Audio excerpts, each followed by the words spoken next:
Hi, everyone. Welcome. Thanks for joining us. My name is Robert. I'll be one of your co-hosts. This is Abraham Lincoln and the Lincoln Memorial 100th Anniversary live stream program. My name is Robert Kelleman. I'll be your host. I'm joining you from the Lone Star State down in Texas. And I have two co-hosts joining me today. The first is our good friend, Harry Phillips. Harry, you want to say hello and introduce yourself a second time? Yes, I am calling in from Northern Virginia, just outside of Washington, D.C., and I'm happy to be here. Awesome. Who's that sculpture in the background of your photo? Oh, it's Lincoln. That's when we were at the White House together. That's right. Thanks, Harry. And then we have another special guest, Patty, is joining us. Patty, you want to say hello and introduce yourself? Hi, everybody. I'm here in Portsmouth, New Hampshire, and Lincoln is one of my all-time favorite historical people. And I believe the #1 ranked president by the historians, but I'm not positive. Yeah, we're going to talk about that later. That's a good cue up. Thank you, Patty. Appreciate that. Thank you. So Abraham Lincoln, born on February 12th, 1809. He died on April 15th, 1865. And the reason why we're having this program is because last May, it was the 100th anniversary of the dedication of the Lincoln Memorial. They had a big birthday party for it down in Washington, D.C. It was dedicated on May 30th, 1922. And so this is going to be kind of like a half history presentation or program on Abraham Lincoln and kind of like a half travel presentation talking about Lincoln Memorial. Abraham Lincoln is perhaps my favorite historical person, if not definitely in the top of the list. And the Lincoln Memorial has a really strong personal connection to me because I actually got engaged at the Lincoln Memorial. That's how much I like that site. And I wanted to talk about Abraham Lincoln because he's probably the historical president that's most well known. People probably know more about him than any other of the historical presidents. But that being said, there's quite a few misconceptions about Lincoln. So you see different things in different media contexts, which are not true. Like, for instance, if you ever see this quote by Lincoln, that's actually not something he said, of course. We'll talk about maybe some that are a little less obvious. And let's go through Lincoln's life in kind of like a chronological order. And then when we get done with that, we'll actually talk about the Lincoln Memorial itself in Washington, D.C. So Lincoln is closely associated with 3 different states in the Midwest. He was born in Kentucky, and then as a child, his family moved to Indiana, and then as a young man, he moved to Illinois, and then of course, he moved to Washington, D.C. So we'll go through and just kind of briefly look at some of these sites. Hopefully, if you have not been to some of these places before, you can go visit them, especially with COVID, maybe hopefully potentially getting more under control as time goes by and people traveling more. And these are great places to go visit to learn about Abraham Lincoln. And if you haven't been to some of these sites, I'll do a quick kind of walkthrough of some of the locations and see what you can learn about Lincoln at these different sites. So Kentucky, Indiana, and Illinois are all very proud of their connection to Abraham Lincoln. So let's talk about his birthplace first. He spent 7 years in Ogdenville, Kentucky. And here it is. And of course, they're very proud. This is the birthplace of Abraham Lincoln. And so when you visit this city, there's a lot of Lincoln stuff around town, as you can imagine, including this beautiful statue downtown. And then if you look over here in the background, there's this Lincoln Museum that you can go visit. I forgot to mention, if you do want to go on a road trip and see all 4 of these sites, you would need at least 3 days. You're probably better off to have 4 days, like 1 day at each site, and then a little bit of driving time. If you're really pressed, you could probably do it in 3 days, but I wouldn't recommend trying to knock it out in 2 days unless you absolutely had to. But 4 days would probably be a good starting point. And then there's the museum in the background. And then the key site, as far as Lincoln goes here, in addition to the statue in downtown and the museum, is his birthplace, which is a National Historic Park. It's run by the National Park Service. And so you can stop by and check that out. And then they have this large architectural structure where you walk up the stairs, and inside there's a log cabin that represents the home that Lincoln was born in. So you walk up the stairs, It kind of looks like the Lincoln Memorial to a little bit in Washington, D.C. It's kind of the monument / memorial architecture of the day. And here it is. So this is not the exact cabin that Lincoln was born in, because that was torn down a long, long time ago, but it's really kind of representational of the type of housing that was common in the era back at that point in time. And it's just really amazing how small it is. And with the humble beginnings of Abraham Lincoln, if you kind of peek your head inside, it's pretty small. It's 194 square feet. Which is 17 feet by 12 feet with a dirt floor. And just interesting because this is how a lot of people in this area would have lived at this point in time. And imagine putting this together by yourself. And so these rough hewn logs with the mortar in between to kind of keep out the cold and the moisture and things like that. And let's talk about Lincoln's family. So Lincoln's father was Thomas Lincoln. He was born in 1778. His mother was Nancy Hanks Lincoln. She was born in 1784, and they were married in 1806. They had 2 children that lived to adulthood. They had Lincoln's older sister, which some people aren't familiar with the Lincoln family history, so to speak. So he had an older sister, Sarah, who was born 2 years before he was in 1807, and then Lincoln himself born in 1809. And there's the family.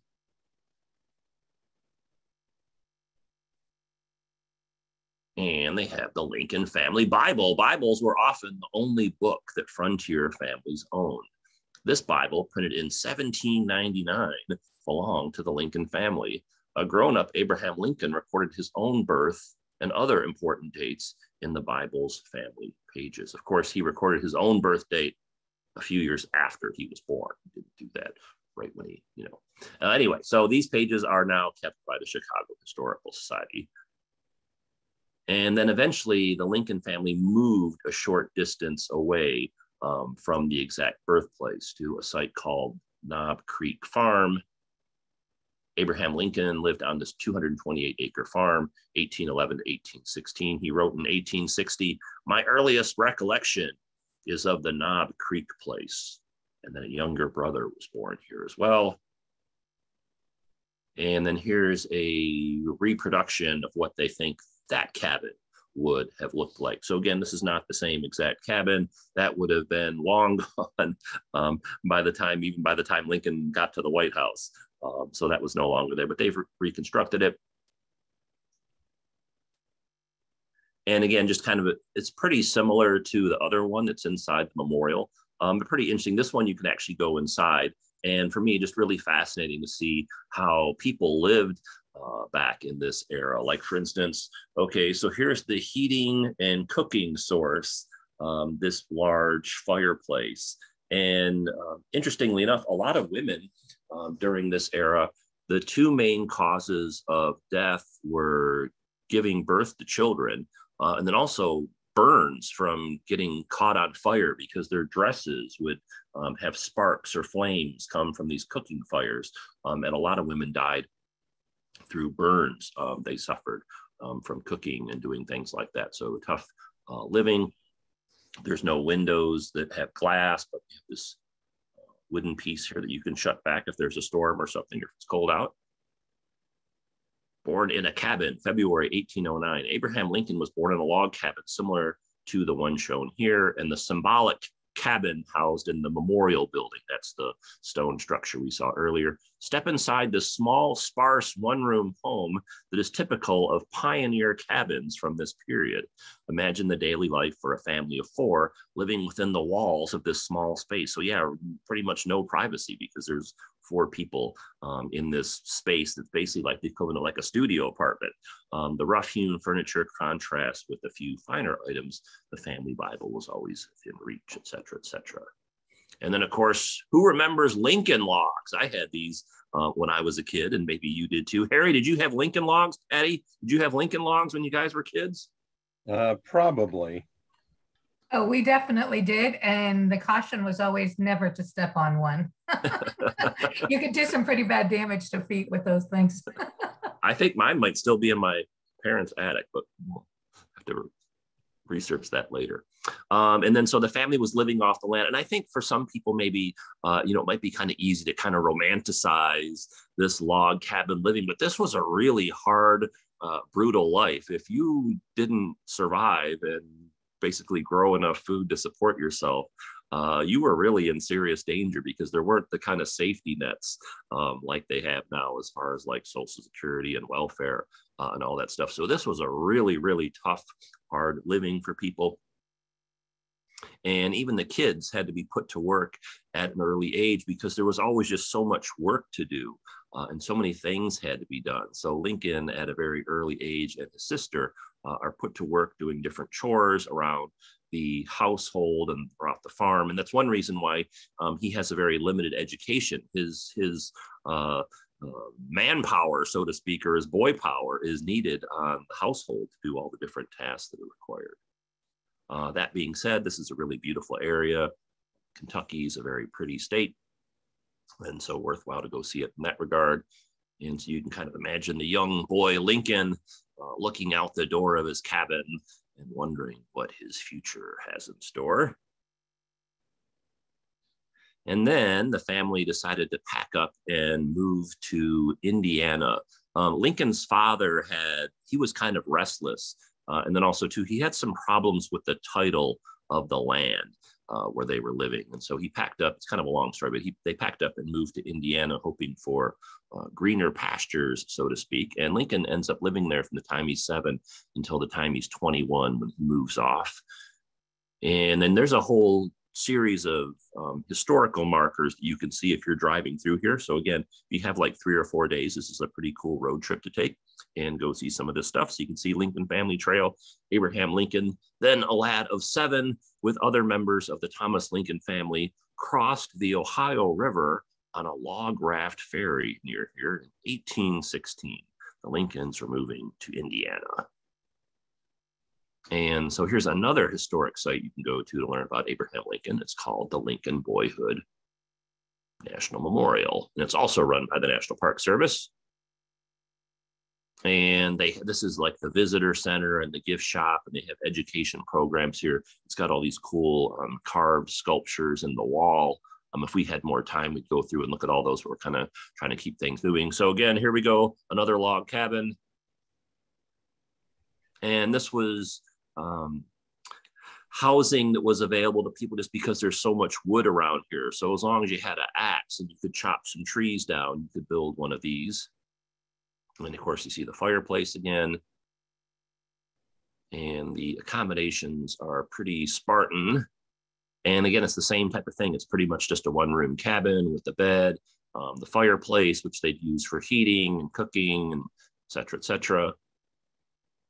Lincoln getting read to by his mom with his older sister by the fireplace as well.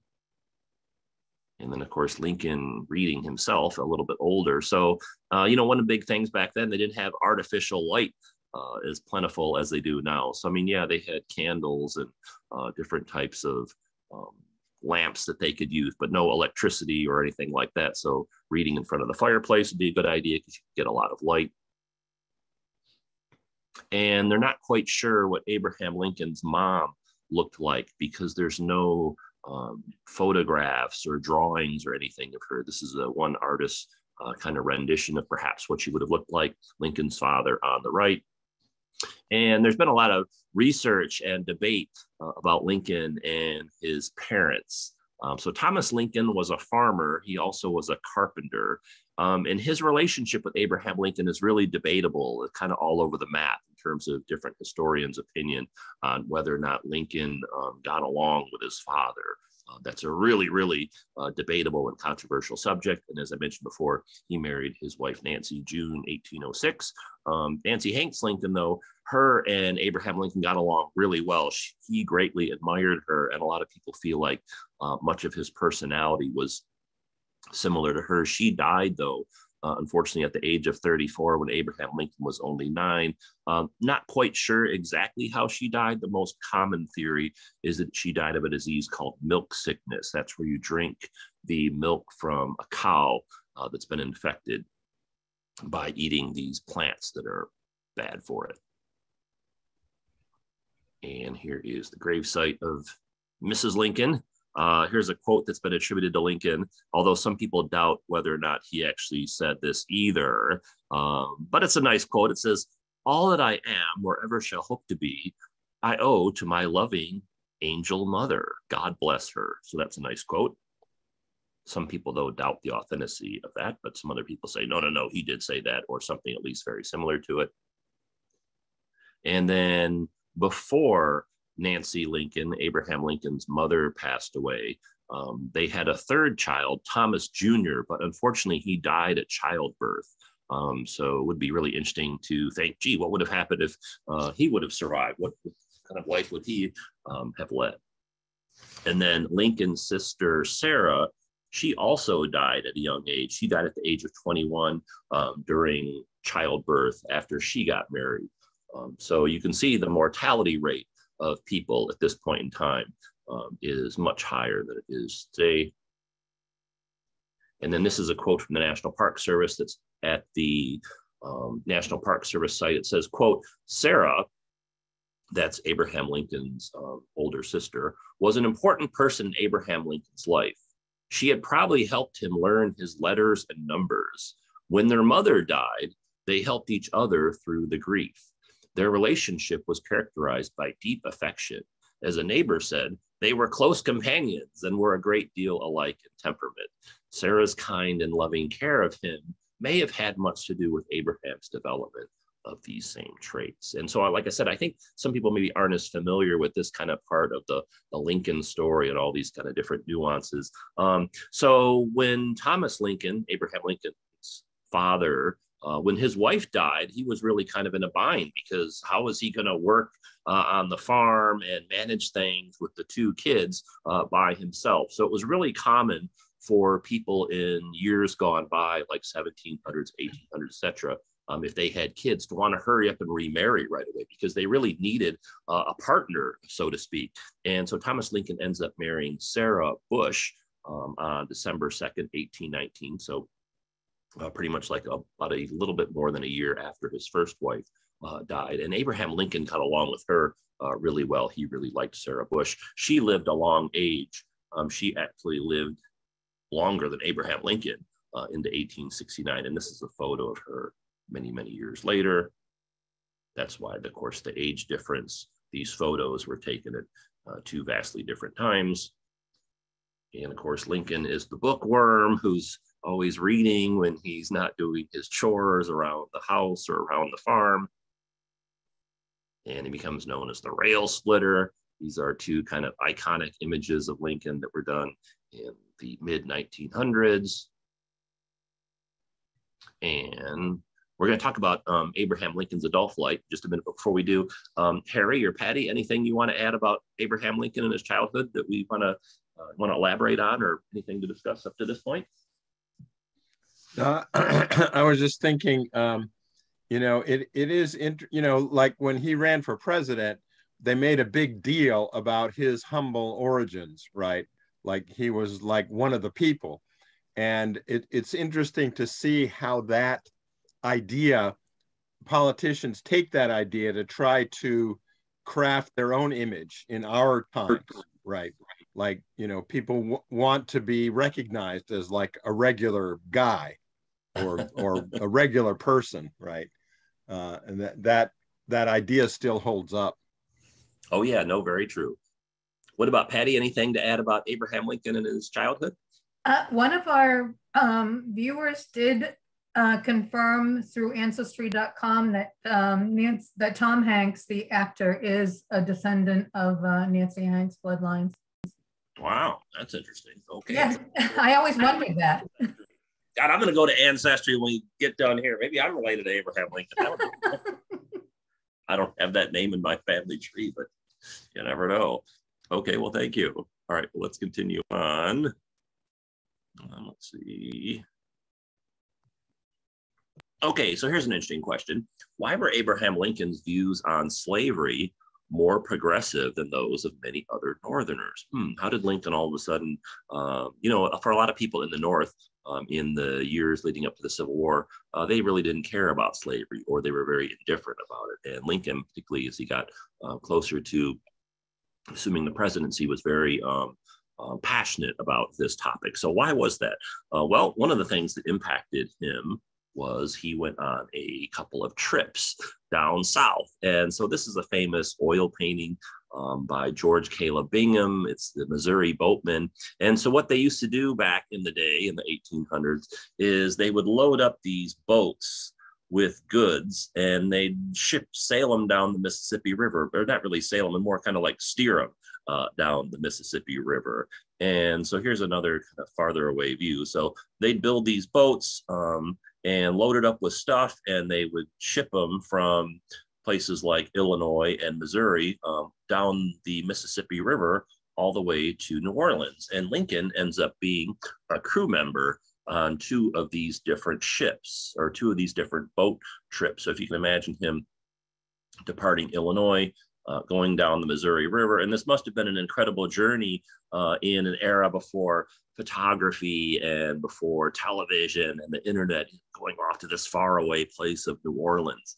So Lincoln ends up making two of these trips, and he gets to see slavery firsthand, including actually seeing a slave market or slave sale take place. This is a print from the 1900s, kind of telling the story about Lincoln. And so here he is in the blue pants, and this is a slave auction taking place. And so this young woman here is on the auction block, and you can see for whatever reason these guys are examining her arms and ankles and stuff like that. So Lincoln sees slavery a little more extensively than many people in the North. Abraham Lincoln served as a flatboatman twice, in 1828 and again in 1831, when he was age 19 and 22. It was on these journeys that he first witnessed slavery. And in New Orleans, he also saw slave auctions firsthand. Lincoln would later recall these journeys as essential in shaping his personal views on slavery and the slave trade. So as an adult, Lincoln ends up leaving Little Pigeon Creek, Indiana, for the big booming metropolis of New Salem, Illinois. And he ends up moving there when he's 21. And this is another site you can go visit. It's run by the state of Illinois, Lincoln's New Salem State Historic Site. And this is a little town or little village, kind of reminds me like of, I don't know, Little House on the Prairie, if you remember that TV show. You got the covered wagon, the log cabins and buildings and stuff like that.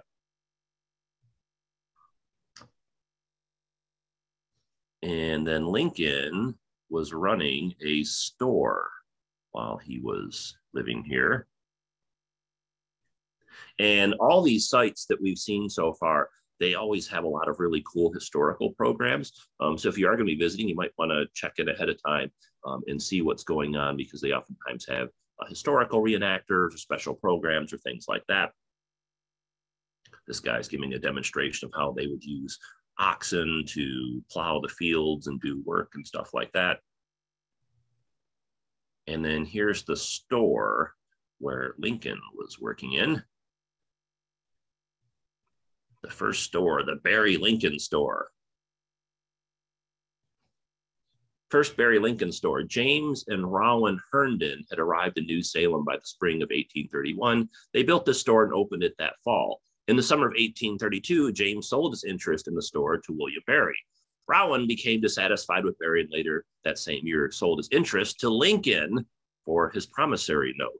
Stores were popular gathering places. Not only was merchandise bought, but stories were swapped and anything from weather to politics discussed. When a larger store and a better stock of goods became available across the street, Barry and Lincoln recognized its value and moved there in January 1833. So Abraham Lincoln, the entrepreneur, might not have known that.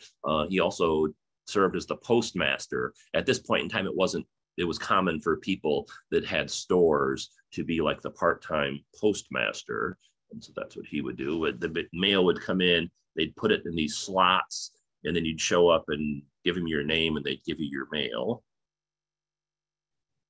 And this was a good deal for Lincoln because he liked to tell stories and socialize with people in addition to the regular working type stuff. And so it gives you an example what that's like. And again, another kind of good snapshot of what life is like in this point in time in history in this part of America. There's Lincoln manning the counter. So if only you could go back in time and walk up into the store and have Abraham Lincoln wait on. Like, hey, you have any coffee pots for sale? Sure.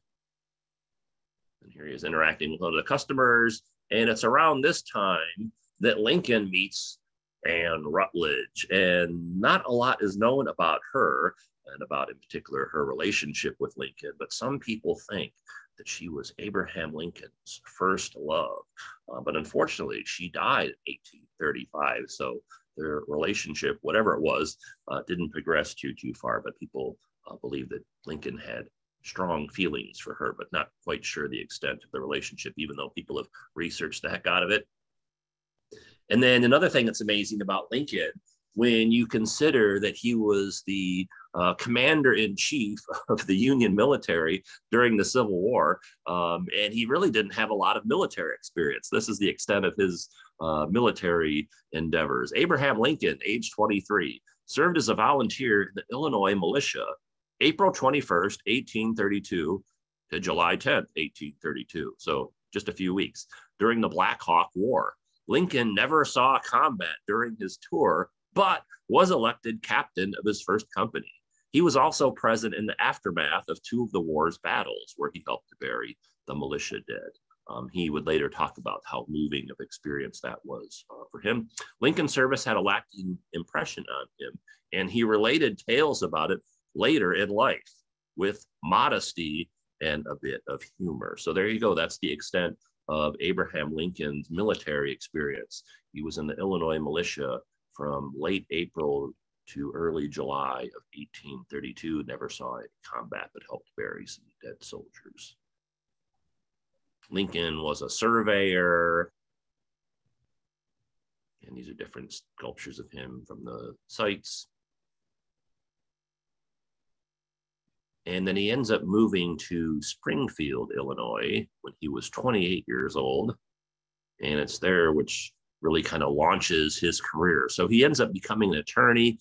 At this point in time, if you wanted to become an attorney, instead of going to law school, a more common route was you would do what they call read law, which basically meant you kind of shadowed an existing attorney and studied as much as you could, and then eventually transitioned and become an attorney. So that's what happens to Lincoln. And you can actually visit the Lincoln Herndon Law Office in Springfield and get a sense of his working environment.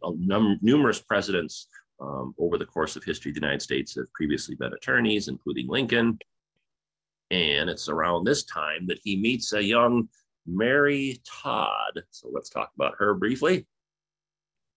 Now, if you want to learn more about Mary Todd, the best thing to do, in addition to going to Springfield or Washington, D.C., is to go check out the Mary Todd House in Lexington, Kentucky. I was able to visit this a year or so ago. It's really neat to go and see what her childhood was like, what life was like for an aristocratic family in Lexington back in this point in time. And Mary Todd's family was pretty wealthy. This was a very nice home. They had enslaved persons living here and helping them with the different endeavors. They'd have a lot of social functions here. And again, just really fascinating to go here and learn about her early life, and then also what life was like for people back in this day. I mean, check out this dining room. How'd you like to have your dinner there every night? That would be pretty spectacular. So Mary Todd Lincoln, she was born in 1818. Her mother died when she was very young. She was only 7. So her and Abraham Lincoln kind of had that commonality. Her father remarried. Unfortunately for her, though, Mary did not like her stepmother. They did not get along at all. And so when she came of age, she ended up moving to Springfield to basically get away from her stepmom.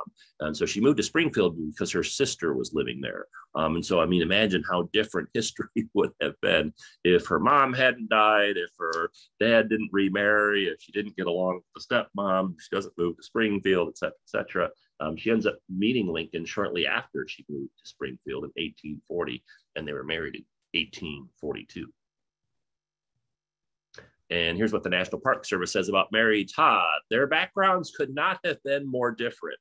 Abraham Lincoln was born and raised in a one-room log cabin. Mary Todd was born and raised in a 14-room house.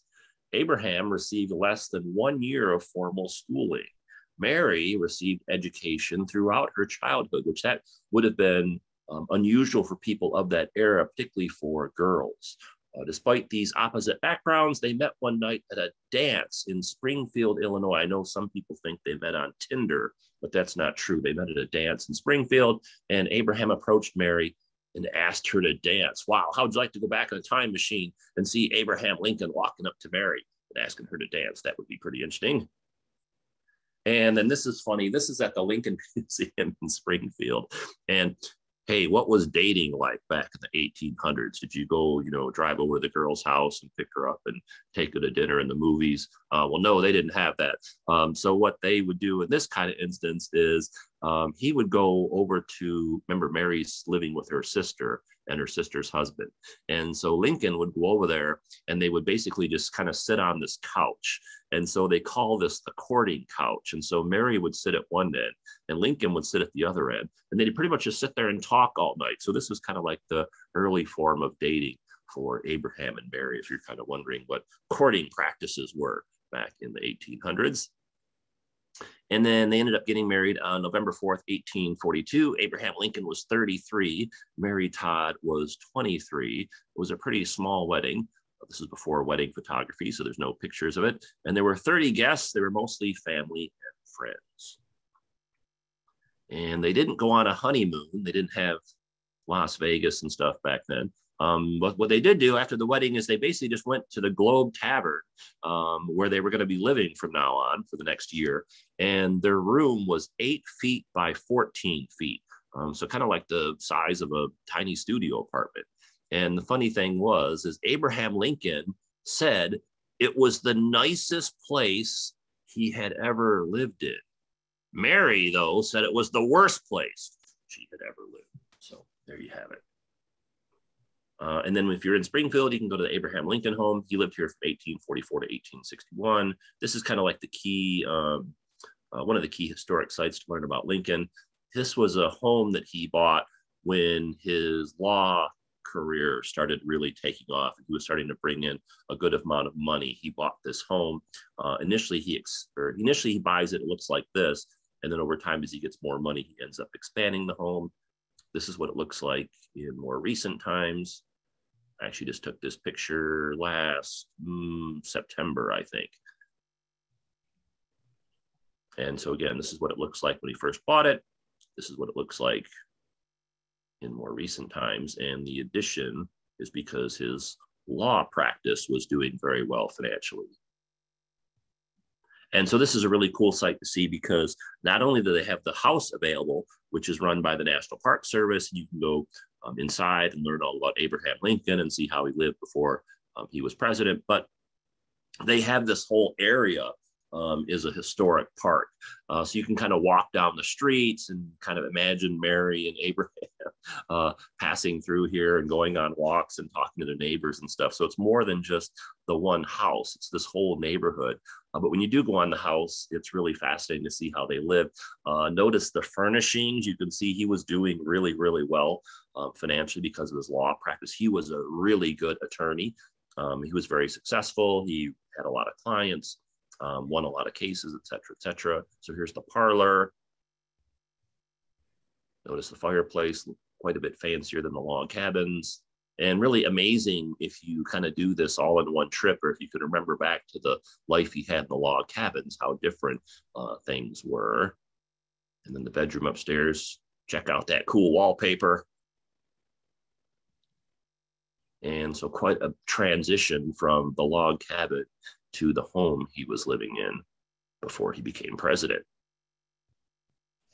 During this time, Lincoln's getting involved in a lot of different political endeavors. He's going around speaking on different topics, and he's really interested in politics and current affairs and things like that. His political experience is actually pretty limited. I would think now that he would not be qualified to run for president just because he really only served in the Illinois House of Representatives for a few years, and he was a U.S. congressman for one term or for 2 years. And that was pretty much the extent of his political career. And so now usually people have much more extensive either political experience or military experience, like say Ulysses S. Grant or Dwight D. Eisenhower, business experience, or et cetera, et cetera. But he was in the Illinois House of Representatives for several years.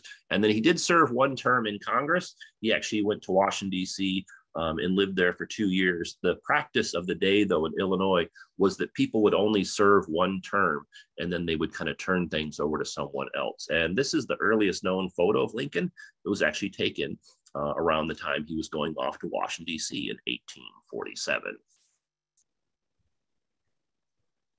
During the time that they were in Springfield, the Lincolns lost one of their children, Eddie, or Edward. He passed away. There's a photo of him. And then Lincoln and Stephen Douglas do their debates in 1858. Now, this is a lot of people know this, but some people don't. This was not a presidential election or a presidential debate. Lincoln and Douglas were squaring off for the Illinois Senate seat of 1858. And you can remember that because the debates were in 1858. And remember, the presidential election was in 1860. So they don't have a presidential election every 2 years, every 4 years. So the Lincoln-Douglas debates were not presidential debates. They were debate for the Illinois Senate race. And this is one of the points that really kind of elevates Lincoln's stature. He gets a lot of prominence and notoriety from his speaking and his oratory skills and his logic and stuff like that. And here's Lincoln, there's Douglas. And Lincoln delivers numerous speeches during the debates and then also kind of supporting speeches. One of his most famous quotes actually came from one of the Lincoln-Douglas debates where he said, quote, "A house divided against itself cannot stand. I believe this government cannot endure permanently half slave and half free. I do not expect the Union to be dissolved. I do not expect the house to fall, but I do expect it will cease to be divided. It will become all one thing or all another." And so a lot of these different quotes that are famous, we attributed to Abraham Lincoln. Some of them come out of the Lincoln-Douglas debates, including the House divided speech. And how this election worked at this point in time was a little bit different. The state members of the Congress ended up voting for who was going to represent them in the Senate. And Douglas ended up defeating Lincoln 54 votes to 46. The votes are pretty much along party lines. You can see Lincoln, he won most of the representatives that were in the northern section of Illinois. Douglas won the vote in the southern section of Illinois, and thus, because there are more people there, wins the election, and he goes off to the Senate. Stephen Douglas does. Now, how did Abraham Lincoln, a little-known attorney with limited political experience, become president of the United States? We'll talk about that in just a minute, but before we do, Harry and Patty, anything you want to add about Lincoln's kind of adult life before he moved to Washington, D.C.? In terms of the political background of the country, one of the things that historians look at as to because Lincoln had not been particularly successful, right? He'd been in Congress a very short time, and he was actually thinking of not pursuing a political career. But it's the Kansas-Nebraska Act of 1854 that really makes him more serious about politics. And if you look at the political history, the country, there is very divided over the issue of slavery, right, in the 1850s. And the issue is that the Southerners are trying to keep political control and to prevent Northern abolitionist ideas from preventing them from owning slaves and expanding slavery into the new territories. And that becomes a huge issue for the country. And it's that act in 1854 where the idea is that instead of the federal government deciding which states can be slave owning or free states, they're going to allow people in those states to vote for themselves. And a lot of people who, Lincoln himself was morally opposed to slavery, but as a lawyer and a politician, he's not what you would call an abolitionist, right? And in other words, he has very strong feelings that slavery is wrong, but he realizes that in order to eliminate it, it's got to be done in some kind of legal framework. The Kansas-Nebraska Act really kind of inflames a lot of people who are against slavery to realize that there has to be that while the abolitionists is a social movement calling for the ending of slavery, people in politics are thinking we have to do something about the political situation to try to get rid of slavery. Okay, thanks, Harry. What about Patty? Anything from your perspective? Yeah, Harry is stimulating my thinking process. That's what led to the whole Bleeding Kansas thing, right, Harry? The Kansas Nebraska. Right. So yeah, I mean, this leads to sort of the preliminary Civil War, which takes place in Kansas, because Kansas is going to vote on whether it's going to be a free state or a slave state. So both sides say, hey, you guys got to come here so that we can, make sure that it's one way or the other. And there's a lot of fighting, that, physical violence that takes place because of that. Yeah, very serious. And I'll tell you something, that my familial ancestors, the branch that lived in Lawrence, Massachusetts, were part of the group that deliberately settled Lawrence, Kansas. That's how it got the name Lawrence, trying to help establish it as a free territory, a free state. That's a small world. Well, I have a very large extended family. That's the same family that Ralph Waldo Emerson was part, that they were closer in relation to him in time. I can't explain it, but yeah, so that's what I've always mentioned, is like, because of that family background, that's part of what got me hooked on American history from the time I could think.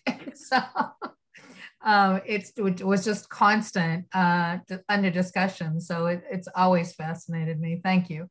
Right. Okay. No problem. Well, let's continue on. So again, our question was, how did Abraham Lincoln, a little-known attorney with limited political experience, become president of the United States? Well, let's talk about that. So Lincoln, in February of 1860, travels to New York City, a place that has a lot of Lincoln connections to it. New York City does.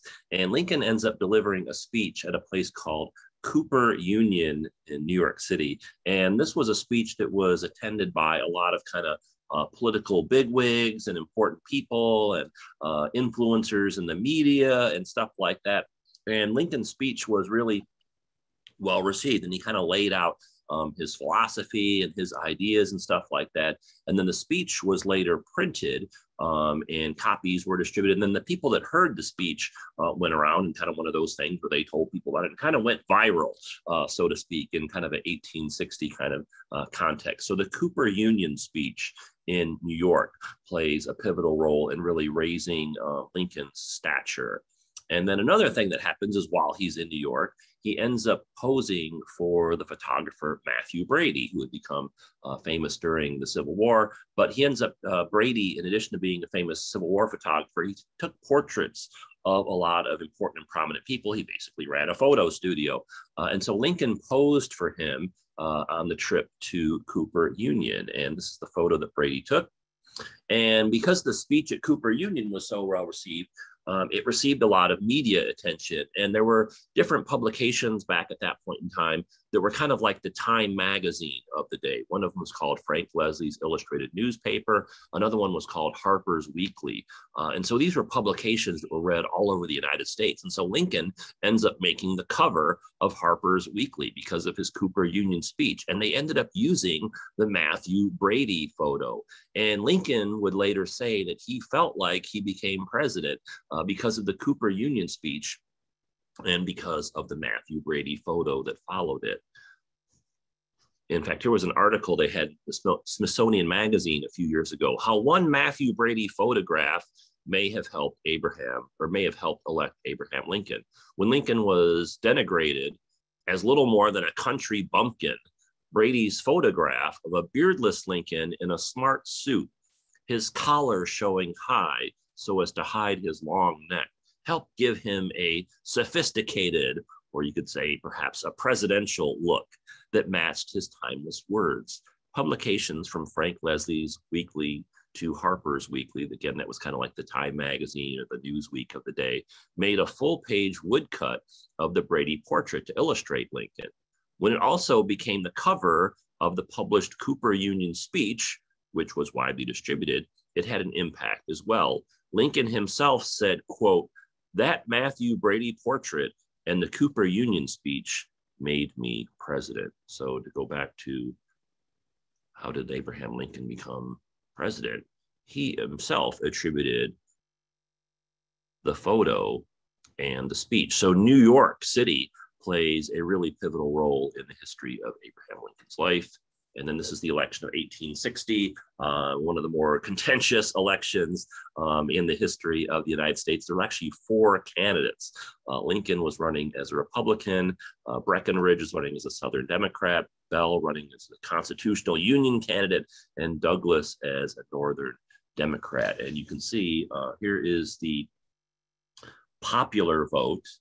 Lincoln received 40% of the popular vote, or in other words, 60% of the people did not vote for him, but he won 59% of the Electoral College and thus ends up becoming president. You'll notice that none of the southern states voted for Lincoln. And then this is another speech that he gave that I personally think is very touching. So he's in Springfield. The politics of the elections was very different back then. So he's back in Springfield. He hears he gets elected president, and then he has to make his way from Springfield to Washington, D.C.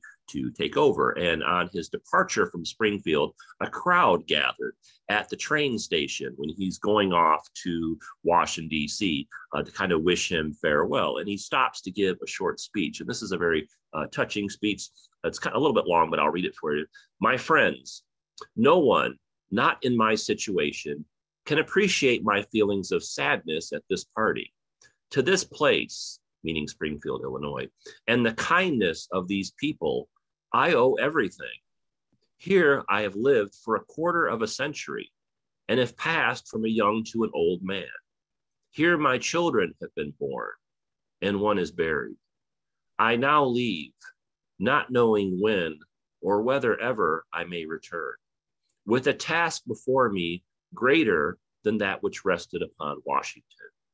Without the assistance of the divine being who ever attended him, I cannot succeed. With that assistance, I cannot fail. Trusting in him who can go with me and remain with you and be everywhere for good, let us confidently hope that all will yet be well. To his care, commending you, as I hope in your prayers you will commend me, I bid you an affectionate farewell." Probably the most famous part of this speech, which is interesting given what happens to Lincoln when he's in Washington, D.C., is where he talks about the fact that he's setting off, not sure when or if ever he'll return. So that's kind of prophetic. So let's talk about Abraham Lincoln in the White House. We talked about the 4 places he lived. Then he goes off to D.C. Lincoln was 51 years old when he moved to D.C. Washington, D.C., back at that point, much smaller city than it is today. It was only about 60,000 people were living in D.C. Here's some historic photos to show you what it looked like back then. There weren't that many buildings that were very big. It was a lot of like 1-story and 2-story buildings. The roads were dirt. The Washington Monument wasn't even finished. It was just kind of this stub. They had started working on it and the funding had run out. So this is what Lincoln got to look at when he was living in Washington, D.C. And then Mary Todd Lincoln, in my opinion, she really gets a lot of negative criticism. And I understand because, you know, she had her issues like we all do. But in my personal opinion, she's probably one of the most underrated, or perhaps the most underrated first lady. You kind of have to wonder, would Abraham Lincoln even become president if it were not for her? Because to be honest with you, she really kind of polished him up, so to speak. I mean, this is the guy that grew up in the log cabin.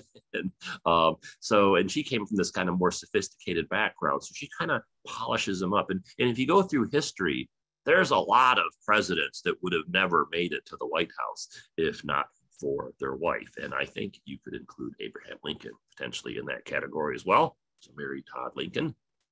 And here's an interesting picture of them just kind of walking through the streets of Washington. And then there's a lot of images of Lincoln as president with his children.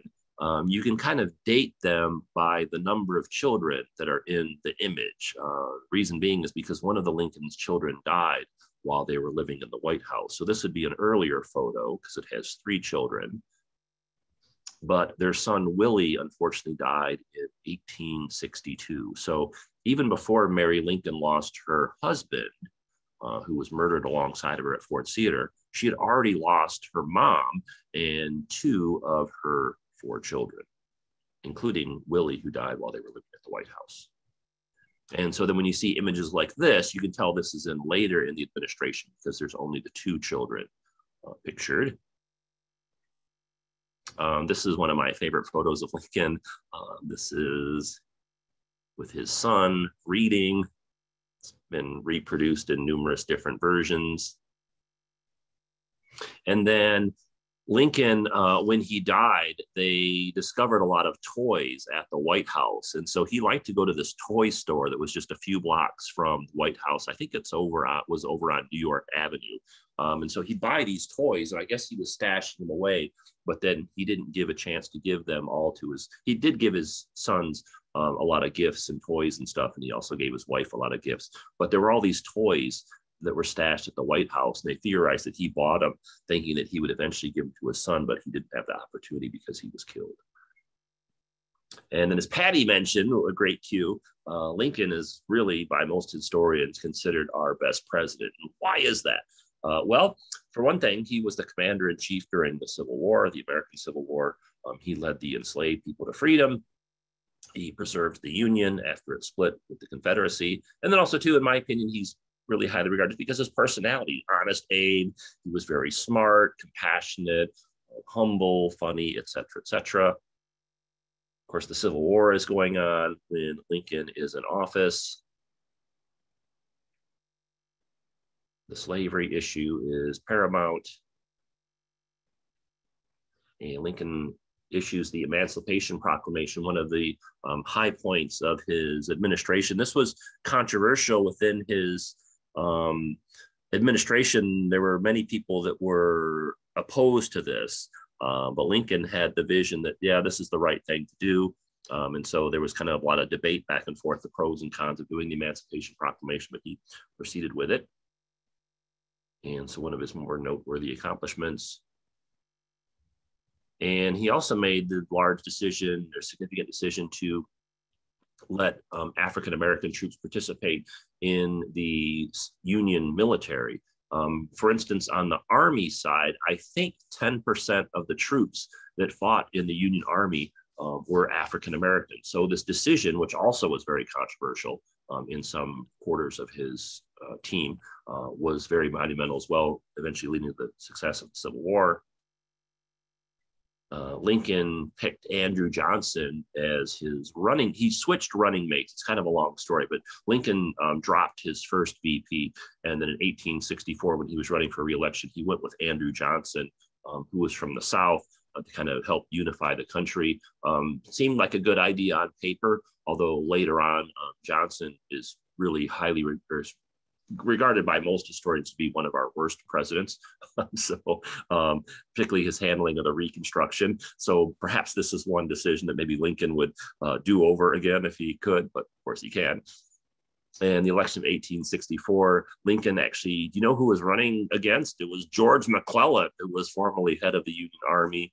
The popular vote was 55% for Lincoln and 45% for McClellan.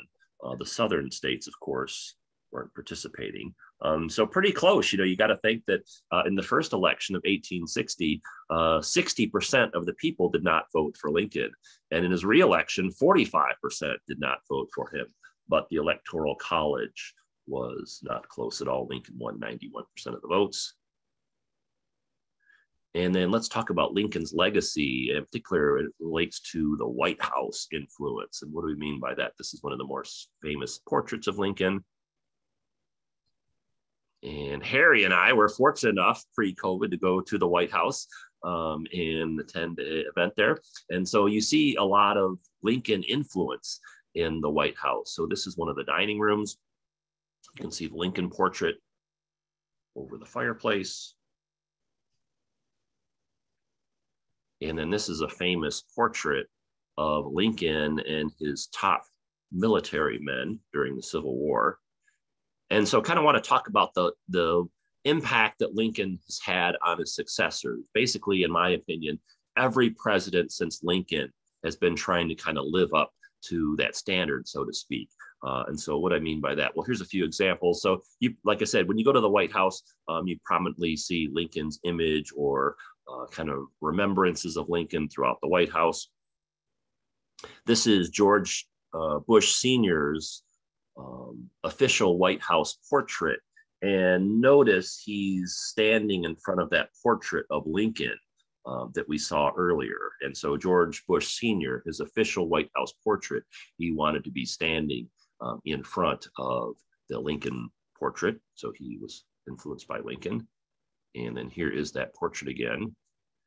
And then another president that was greatly influenced by this portrait was George W. Bush. And Bush would talk about how after 9/11, he would oftentimes look at that painting and kind of wonder, what would Lincoln do in this situation? So this is a quote from George W. Bush's autobiography. He said, "Before 9/11, I saw the scene," meaning the painting we just saw, "as a fascinating moment in history.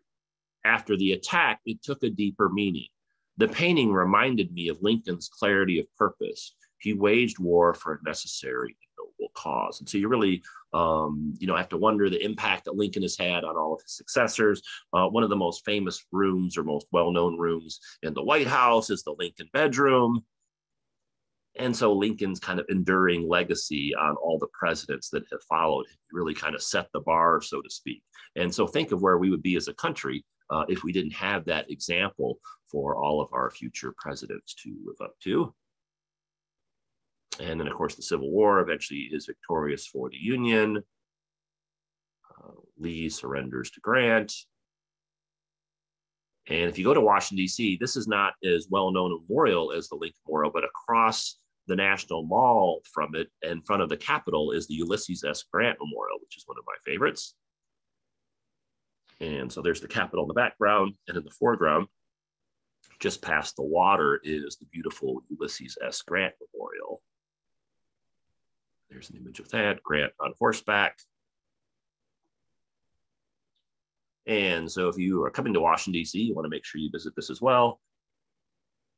Not only to pay respects to Ulysses S. Grant, one of the great Americans in history, but also because it has this really spectacular view of the National Mall. So this is the Grant Memorial right here. The Capitol would be directly behind us in this photo. Here's the National Mall, if you're not familiar with Washington, D.C., if you haven't been there. Here's the Washington Monument. And then off here in the distance is the Lincoln Memorial. So you have Grant facing his boss, basically, Abraham Lincoln, at the other end of the National Mall in the Lincoln Memorial with the Washington Monument in between. And of course, unfortunately, Lincoln is killed by Booth at Ford's Theater. Ford's Theater is only 1.7 mile walk from the Lincoln Memorial. So a good thing to do if you go to the Ford Theater is either take a walk or cab or the Metro or Uber or Lyft down Lincoln Memorial and kind of think about Lincoln's legacy. And then here's an interesting tidbit for you. Did you know that there are over 15,000 books written about Abraham Lincoln? Over 15,000 books written about Lincoln. He's the second most frequently written about person, second only to Jesus. So 15,000 plus books written on Abraham Lincoln. Now, if you want to start reading, if you want to read all of these books, how long would that take? Well, if you could read one book about Abraham Lincoln every day and do that 365 days a year, which would probably be difficult because some of these books are pretty long on Lincoln. It'd probably take you more than one day to read unless you're a speed reader. But if you were able to do that and read 365 books a year, it would take you over 41 years to read the 15,000 Lincoln books. Now, of course, once that happens, there'd probably be more books written about Lincoln. So it'll probably take you a few more years. So the moral of the story is you better start reading about Lincoln if you're going to be able to do this. Let's see. And then I'm currently in Texas, but I go back to Washington, D.C. periodically. Before I moved away, I was giving tours of Ford's Theater and the area around Ford's Theater. And then also periodically the Lincoln Memorial, things like that. We'll continue those up at some point in time in the future. Harry's going to be doing some in-person tours as well. We'll talk about those a little bit later. And then I did a recording of a program on YouTube about the Lincoln assassination in Ford's Theater. Basically, it was like an online program about the Lincoln assassination and the Ford's Theater. And then I did a second one that was on John Wilkes Booth and the Lincoln conspirators, et cetera, et cetera. Those are both on our YouTube channel. If you want to check those out, what I'll do is I'll post the links in the chat.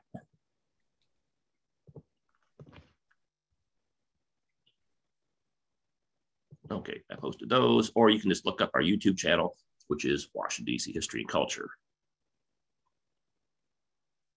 Let's see. So Lincoln's buried actually in Springfield, Illinois. He's not buried in Arlington National Cemetery. His body was sent home and buried in his hometown of Springfield at the Lincoln Tomb, another site you can go see. Another great site to see in Springfield, in addition to the Lincoln home and the Lincoln Tomb, is the Abraham Lincoln Presidential Museum. I really recommend this site. It has a lot of cool historical stuff. These wax figures of Lincoln and his family. This was funny. This was a rendition of what Lincoln's law office would look like. He was known to let his kids kind of run amok. And so they have a recreation of that. And then they have a recreation of him debating the Emancipation Proclamation and war strategy at the White House. You can check that out. They have a big exhibit on Mary Lincoln, her do, et cetera, et cetera. So we're going to talk about the Lincoln Memorial finally next. But before we do, let's cut over to Patty and Harry. Patty, anything to add on Abraham Lincoln's life that we didn't get a chance to cover yet from your perspective? There's a little bit of discussion about whether or not Lincoln himself had slaves. And I wasn't sure what the status of the White House staff would have been when he came into the presidency. I'm not sure about that. Harry, do you know about that one? No. Lincoln, I think the historical consensus is that Lincoln himself never owned any slaves. That's no, pretty that clear. I know he did. Yeah, that I know he did. Although Mary Todd, there were members of Mary Todd's family who did. That's what I thought. Yeah. Yeah. Oh yeah, yeah. Their household in Kentucky, they. Right, and whether there were actually any slaves working at the Lincoln certainly didn't bring any enslaved people to the White House to work for him. But what the actual status of everyone working at the White House at the time, I'd have to look that up. I don't think they had enslaved people when Lincoln was there, because they shortly after he came into office, he initiated the emancipation for the. Well, that's true. They passed the act, yeah, to free enslaved people in Washington, D.C. So and then before Lincoln was president, Buchanan was president. He was a Northerner, so I don't think they had enslaved people. But anyway, let's continue on. Let's talk about things we do know. Anything else, Patty? No, I was just curious of that myself. That's what I thought. So I appreciate the clarification. I wasn't sure though when slavery was ended in Washington, D.C. itself. Harry, what yourself? Anything to add on Lincoln? I made a note when you were talking about the elections. In those days, in the 1860 election, you had to have supporters put your name on the ballot, right? In the states where you were running. And the only Southern state that had Lincoln on the ballot in 1860 was Virginia. He wasn't even on the ballot in any of the Southern states. So how would you get your name on the ballot back then? You had to have a supporter, someone in your party, submit your name, right, to the election officials. And I don't know if that was on a local basis or a statewide basis. I don't know the exact mechanics of that. But you had to have a supporter put your name on the ballot. And the only Southern state that had Lincoln's name on the ballot was Virginia. So I mean, I suppose people could have written in his name, but he wasn't on the ballot in any Southern state except Virginia. Yeah. What about anything else to add on Lincoln from either of the two of you? There were no conventions then or primaries, right? No, there were conventions. Yeah. There were. Yeah. Okay. Yeah. And the reason that the Democrats had two candidates because when they had their first convention, they couldn't agree on who the Douglas seemed more moderate on slavery than the Southern Democrat candidate. So they split. And it's one of the reasons that Lincoln could be elected was because the country was so divided, and that there were four candidates running. Divided against itself, I think were the words he used, right? Yeah, exactly. Oh yeah, but a little different context. I know. I was, just making the connection, making the pun of words. Exactly. What about anything else to add about Lincoln before we start talking about the memorial? What else do you want people to know about Abraham Lincoln before we start talking about the memorial? Well, just sort of an add-on to the Kansas-Nebraska Act. The Republican Party was only formed in the 1850s, and the Whig Party had been the predecessor.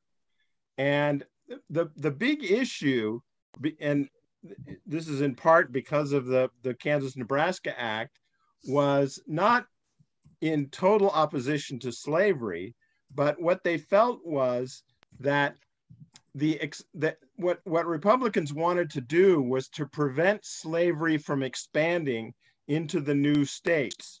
In other words, they knew that states were going to form in the western part of the United States, and in the Republican Party, you had what was called a free soil movement. And what they wanted was free labor to be working and to be hired so that you could have fair competition, between people who owned farms and homesteads. So this was one of the big issues of the Republican Party. And it convinced a lot of Southerners that Lincoln was an abolitionist because the Republicans were trying to prevent the expansion of slavery into the Western territories. What about for the two of you, what makes Lincoln such an appealing historical figure? You both, I know I've talked to you about this individually, but just for our audience, what attracts you to Abraham Lincoln?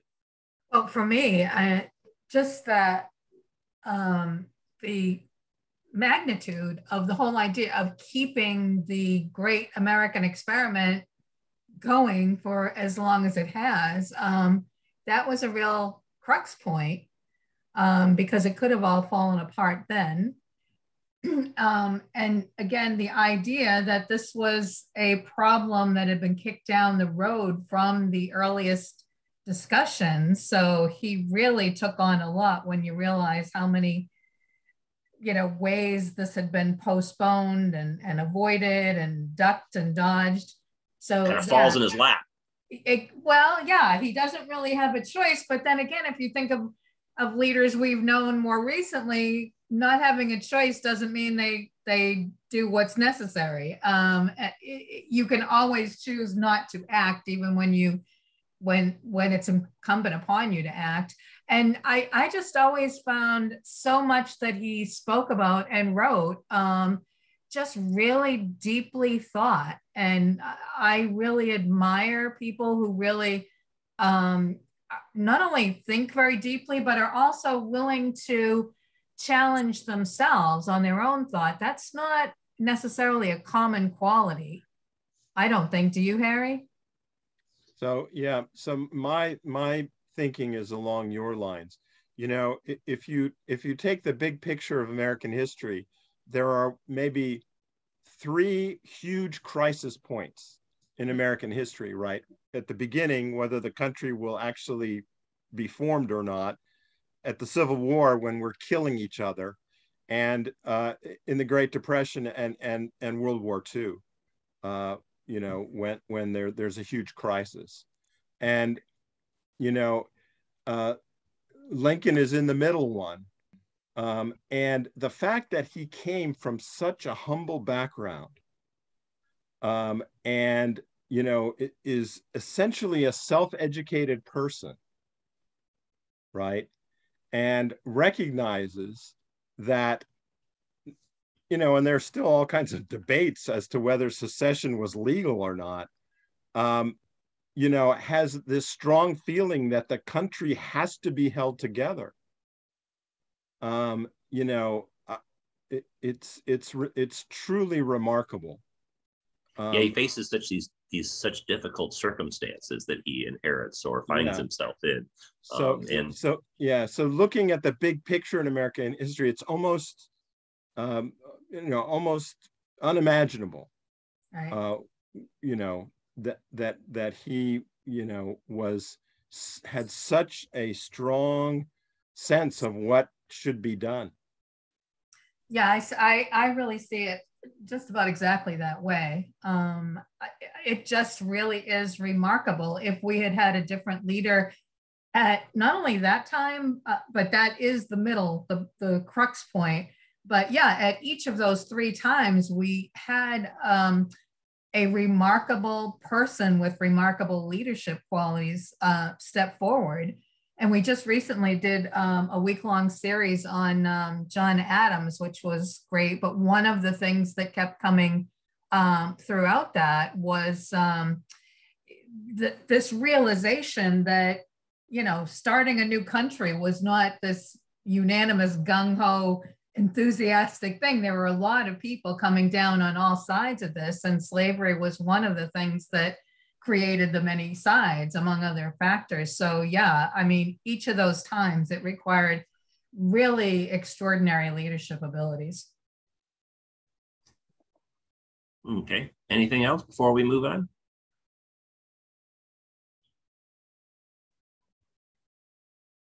Okay, let's scroll past that.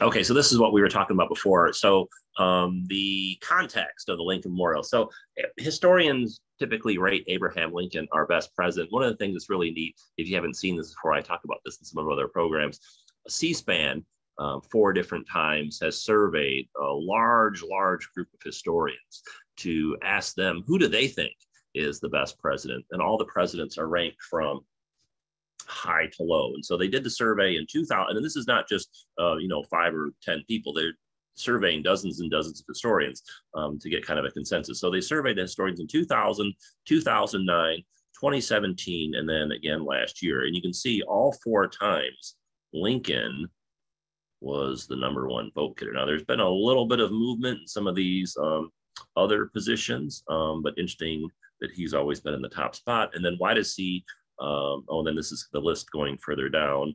It's interesting for me to look at this because there's movement in the list. So like, for instance, we had a program on Ulysses S. Grant a while back. So in 2000, Grant was rated the 33rd best president, but he's since moved up to 20.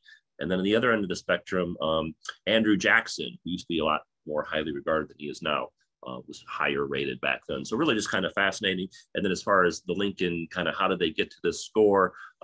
They have all these different criteria, you know, it's very scientific. So they have these categories: public persuasion, crisis leadership, which Harry and Patty were talking about, economic management, moral authority, international relations, administrative skills, relations with Congress, vision / setting an agenda, pursued equal justice for all, and performance within the context of the times. And you can see he pretty much, he's highly rated in every category. This one, relations with Congress, maybe not the best, but still 3 and 4 is pretty good. So anyway, if you want to learn more about that, you can Google it. It's called the C-SPAN Presidential History. I just find this really fascinating. I did not participate in that survey, FYI. And then just kind of some other FYI type kind of contextual type things for Lincoln. Of course, Mount Rushmore. It's dedicated in 1941 with George Washington, Thomas Jefferson, Theodore Roosevelt, and Abraham Lincoln. Lincoln on our coins and currency. Notice the $5 bill has the Lincoln Memorial on the back. And where did those images come from? Well, here's a another Matthew Brady photo of Abraham Lincoln from 1864. And that was the image that was used for the penny. So the penny image is a Matthew Brady photo. And then this is another Brady photo from 1864. Here's a close-up. And that's where the $5 bill image comes from. So the Lincoln penny and the Lincoln $5 bill image both come from Matthew Brady photographs as well. So Brady and Lincoln have an interesting history. And here's the Lincoln Memorial. It's one of the top tourist attractions in Washington, D.C. Again, if you haven't been to Washington, D.C. before, here's the Capitol. Here's the Washington Monument. Over here to the left, you can't see it out of the photo, is the White House. Over here to the right, you can't see it, is the Jefferson Memorial. And then here is the Lincoln Memorial, of course. And it's beautiful in the evening. If you get a chance, if you haven't been to Washington, D.C. before, if you haven't been to the Lincoln Memorial in a while, it's great to see both during the day and at night. It has a whole different kind of look and feel during the day than it does at night. So I recommend going both times if you can. It's all lit up at night, which makes it really spectacular, as many things are in the National Mall. And a lot of people like the Lincoln Memorial, including Forrest Gump. We're talking about Tom Hanks earlier. And it has this great view of the National Mall, usually in Washington, D.C. context for water that's in monuments, memorials. Rushing or flowing water usually kind of represents triumph or victory, and still water like this usually represents a remembrance. And so in this case, remembering the legacy of Abraham Lincoln. And of course, it's one of the iconic features of Washington, D.C. And a lot of historic events have taken place at Lincoln Memorial. Marian Anderson had her famous concert at the Lincoln Memorial on Easter Sunday of 1939. Dr. Martin Luther King delivered his I Have a Dream speech. So the Lincoln Memorial is not just about Abraham Lincoln. You kind of have to think about it in terms of all the things that it inspired, all the events that are related to it, et cetera, et cetera. And so it's kind of like the memorial is really kind of like taken a life of its own beyond just the fact that it's connected to Abraham Lincoln. And even to this day, it's kind of the common point for different activities taking place in Washington, D.C. And it's not by coincidence that King spoke at the Lincoln Memorial. That was by design because of the connections that Lincoln had to the civil rights movement that would come out of his legacy. And then if you get a chance, not everyone knows about this either, you could actually stand at the Lincoln Memorial on the spot where Martin Luther King delivered the I Have a Dream speech. So they have it marked up. It's a little bit hard to find because so many people or walk through here that this kind of engraving can fade sometimes. But if you go there, you should kind of be on the lookout for it. So it's kind of cool to stand here and kind of see what Martin Luther King would have seen when he was giving his I Have a Dream speech. So something to be on the lookout for when you visit. And of course, during the Vietnam War, there were a lot of protests there. Has a really awesome fireworks display you can see. All right, let's talk about the memorial. Who was the designer of the Lincoln Memorial? It was Henry Bacon, who's not really a well-known figure outside of, say, art history circles, but Henry Bacon was the designer of the Lincoln Memorial. It's dedicated in 1922, 100 years ago. Here is Mr. Bacon. He was an American architect. He actually died a short time after the memorial was dedicated. And you have to think about it, I mean, it's probably one of the most famous memorials in the United States. These are just some other things that Henry Bacon designed. If you're in Paterson, New Jersey, he designed the Paterson Free Public Library, also known as the Danforth Memorial Library.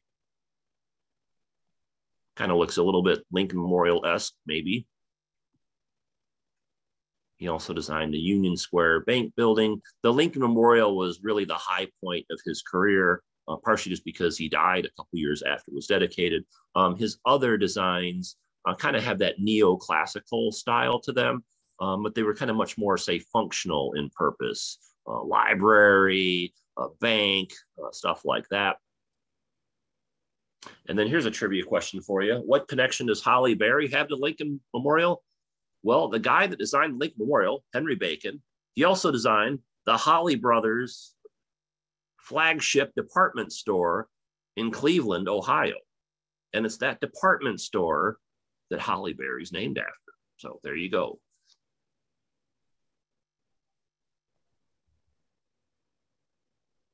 He also designed the Perry Memorial Arch in Bridgeport, Connecticut, not too far from where Patty is in New Hampshire. And so again, you can kind of see some similarities in his other works, but the Lincoln Memorial very, very different, and then of course much more significant architecturally than these other designs. He created numerous drawings for the structure.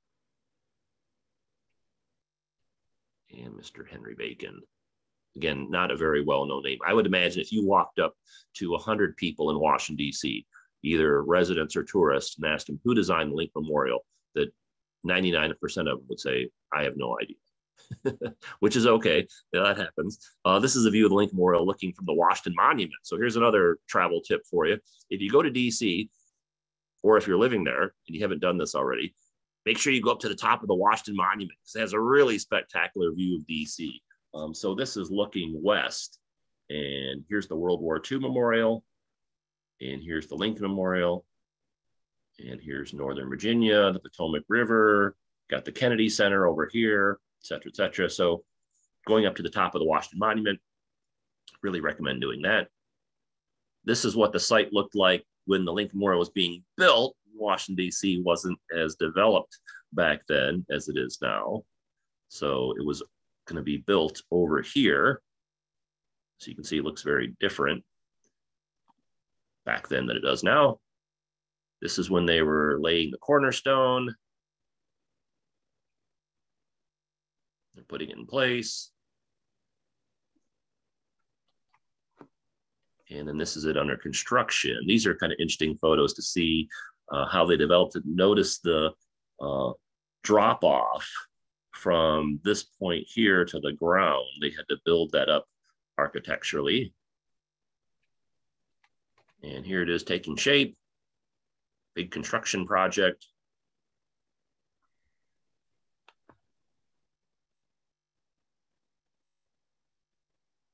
And the most famous aspect of Lincoln Memorial is the sculpture of Lincoln himself.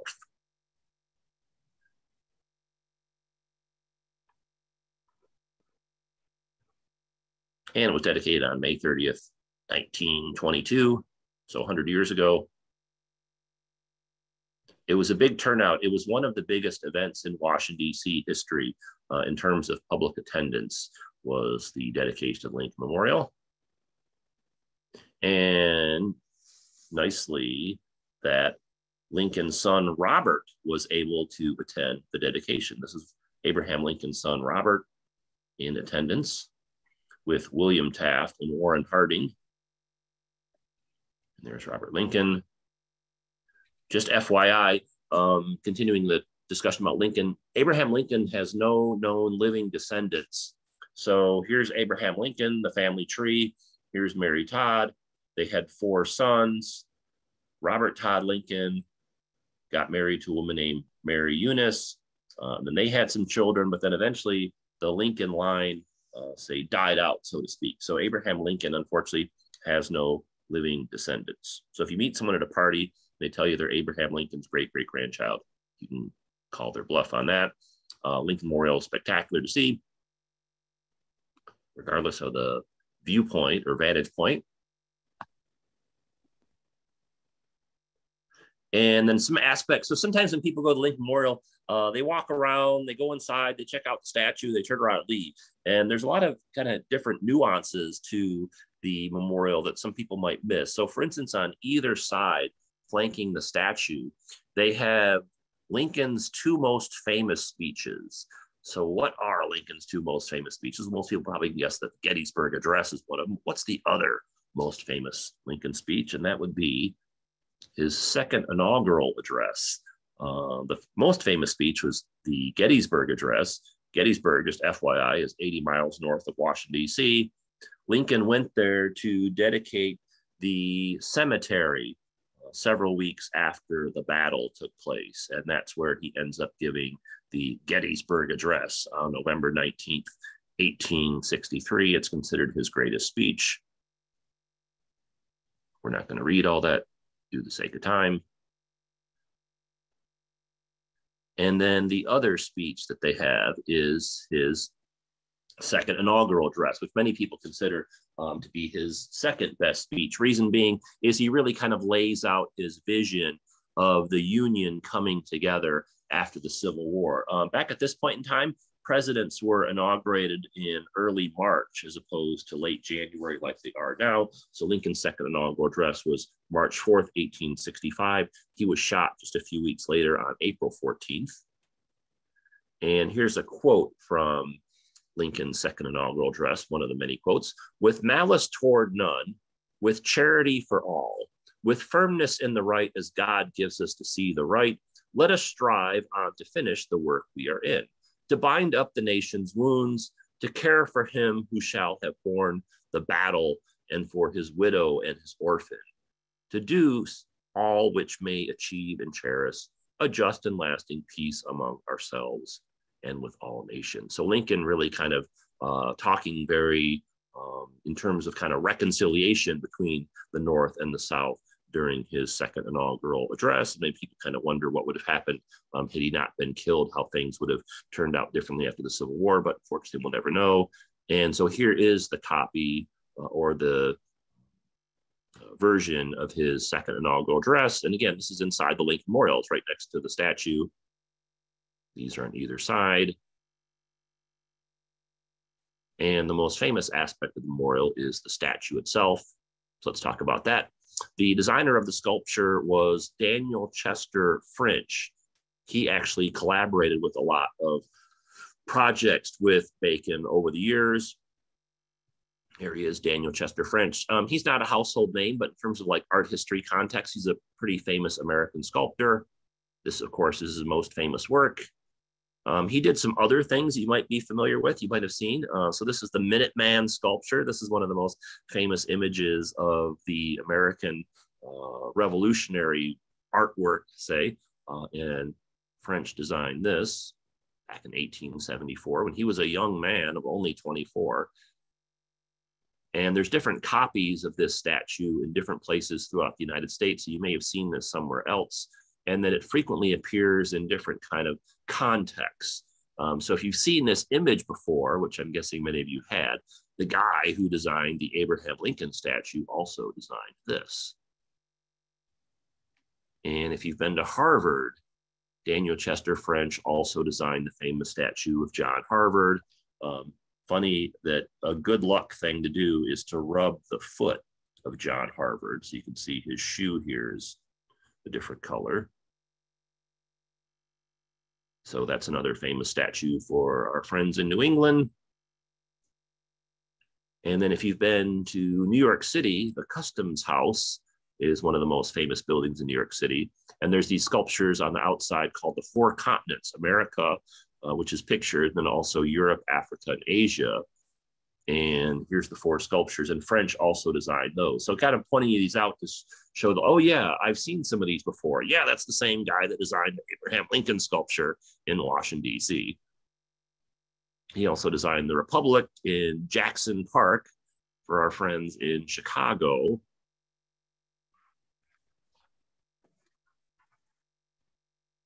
He did the First Division Monument in Washington, D.C., which is on the grounds of the White House. You may have seen that before. In Nebraska, what's the state capital of Nebraska? It's Lincoln, Nebraska. And they also have a Lincoln statue there that French designed. And it's called the Gettysburg Lincoln. And there that is. So it's not like Daniel French didn't have a very accomplished or distinguished career outside the Lincoln Memorial sculpture. And so he actually studied Lincoln extensively when he was doing this sculpture, which he did before the Lincoln Memorial sculpture. So when he got the commission from his buddy Bacon to do the statue inside Lincoln Memorial, he always kind of had like a head start because he'd already studied Lincoln extensively for the sculpture that he was doing for the Capitol in Lincoln, Nebraska. They made these life masks of Abraham Lincoln while he was alive. They basically put plaster over his face and then peeled the mask off and then did the same thing with his hands. So French went and studied these to make sure that the look that he had for his sculpture would be very lifelike. There's copies of this at different museums throughout the United States, including the Smithsonian. If you want to learn more about Daniel Chester French, you can actually visit his summer estate and studio. It's in Massachusetts. And you can go there and check out and learn all about his career and his life and sculptures. And you can see they have a model that he made of the Lincoln sculpture in Washington, D.C. So that's pretty cool to go see that. So Daniel Chester French, his summer estate and studio in Massachusetts. You can add that to your travel list.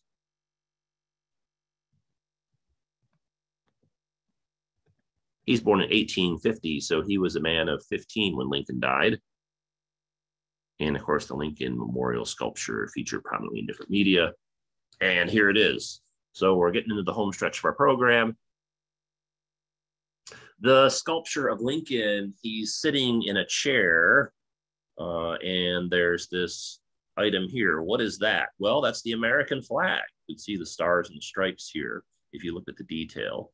You might not notice that if you just kind of go in and glance at it quickly and take a selfie and leave. And then you can see the wording behind Lincoln. In this temple, as in the hearts of the people for whom he saved the Union, the memory of Abraham Lincoln is enshrined forever. It's really a beautiful and spectacular memorial, including the sculpture, if you've not seen it before in person. See Lincoln looking down on things, looking very calm. And it's, again, beautiful during the day and also at night.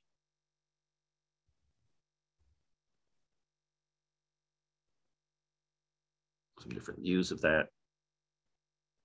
And it's really lifelike.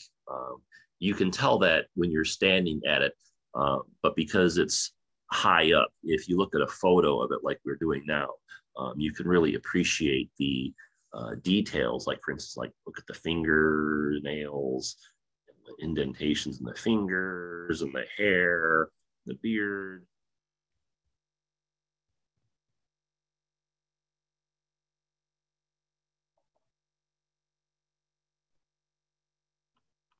There's the flag again, stars and stripes.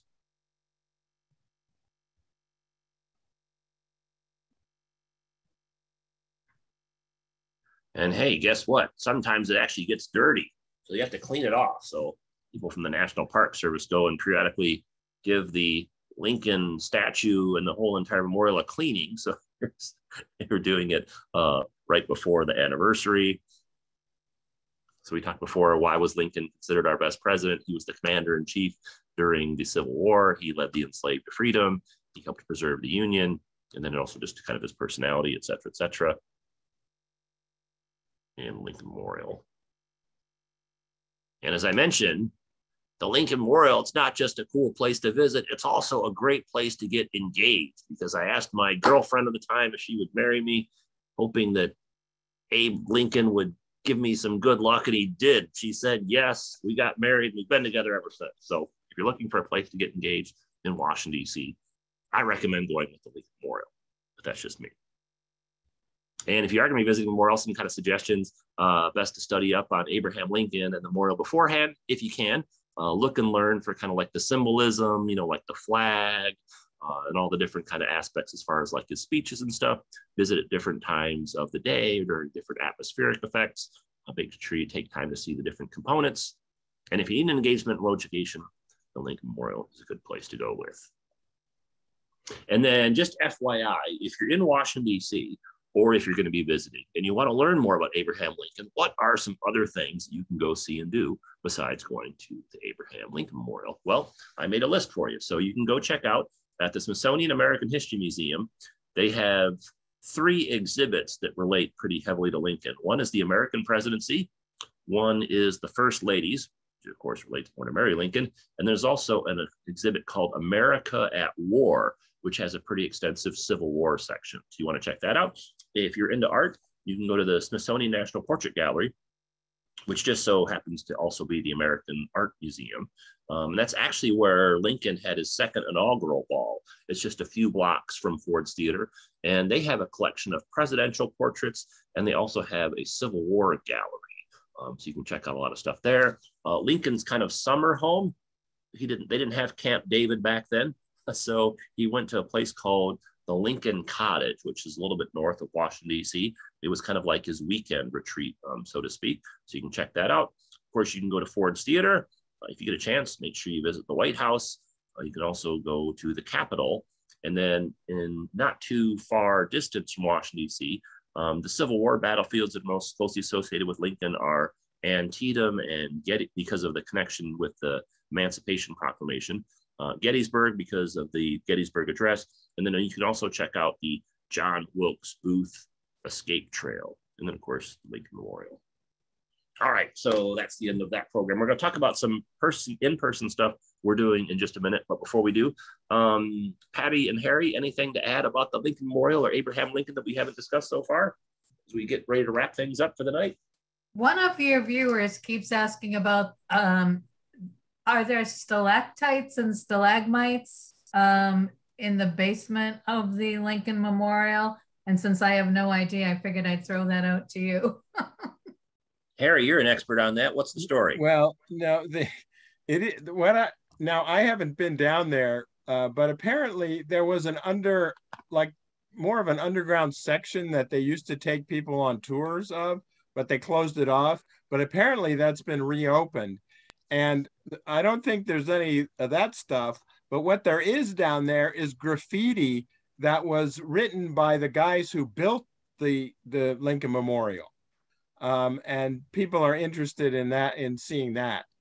So yeah, there is sort of an underground section that you can, I believe that is now that they take people in on tours. So somebody had mentioned the graffiti too, so I'm glad you brought that up. I was thinking every place has graffiti nowadays, but I did not know that story. Yeah, but what I read was that it apparently